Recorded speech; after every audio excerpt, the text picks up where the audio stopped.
ta yawa ba ni kiɗan gidan zaraki a jaka da lafiya. Alhaji Shehu Zamfara. Ba ni kiɗan gidan zaraki a jaka da lafiya. Za a yi abin da fa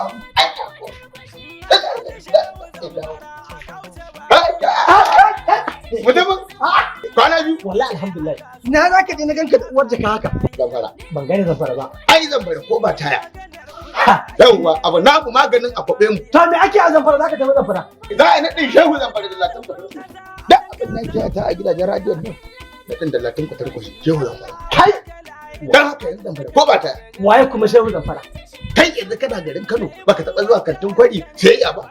Ko ka sai gizina ko koyar ko shadda ko galila. Ka sai shaddodi a babas a gun mutanen kirki. To Shehu Zamfara shi zai inda latin kwatar kwashi. Wai albishirin ka. Ni fa na ji irin kishin dama a gidan radio. Ras. An ce min wai wannan mutumin bawan Allah ne. Cikakke ma. Ga taimakon talakawa. Har da masu kuɗin ba taimaka musu yake. Kai! To ai, Kaje ka ga camomi a gidansa. to kai yanzu an ce hanyar ba ta da kyau kuma yanzu kai ji ya Ai malamai sun yi addu'a.